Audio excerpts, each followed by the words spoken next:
This is the Washington Times front page for Tuesday, July 22nd, 2025. Thanks for joining us. I'm George Gerbo. The Trump administration is vowing to flood New York City with immigration and customs enforcement agents after an off-duty border officer was shot during what authorities said was a botched robbery attempt by two illegal immigrants. Stephen Dinan reports the officer and one of the two migrants, who authorities identified as Miguel Francisco Mora Nunez, exchanged gunfire and were hit. Homeland Security Secretary Kristi Noem said Nunez shouldn't have been in the country in the first place because of his criminal record. She and White House border czar Tom Homan said they will surge ICE officers into New York to pursue illegal immigrants with criminal records that the city can't or won't hold. Civilians across Ukraine took refuge over the weekend as Russia deployed another aerial assault. By Monday morning, Guillaume Patak reports Russia had unleashed 426 explosive drones and 24 missiles against civilian and urban areas in Ukraine. In the capital of Kyiv, Russian drones hit a metro station, a residential building, and a kindergarten building.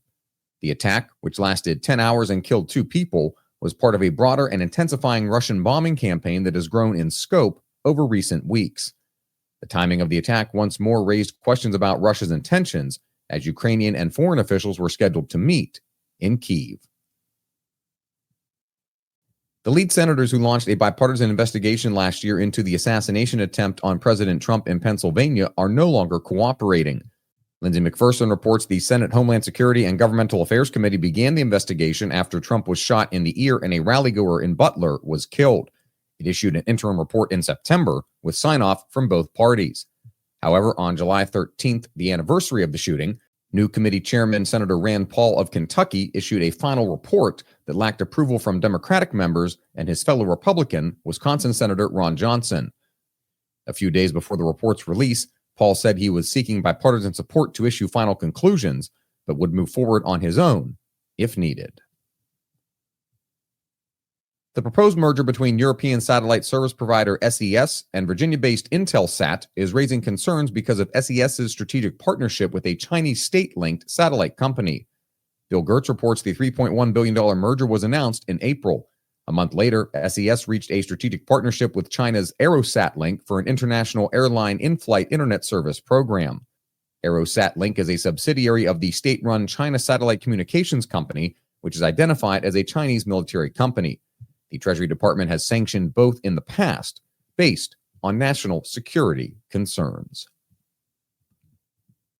And finally, Tamara Tarpinian-Jackum is struggling to understand how her son Eric, a congressional intern, lost his life in a random act of violence in Washington.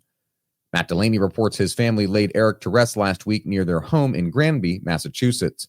His former high school classmates, the chancellor of the University of Massachusetts Amherst, where Eric was attending, and the wife of Kansas Representative Ron Estes, for whom he had interned, paid their respects and recalled his warmth.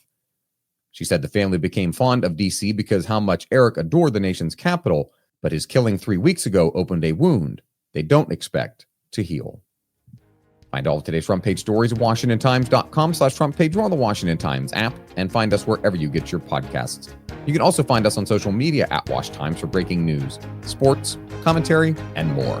For the Washington Times, I'm George Gerbo.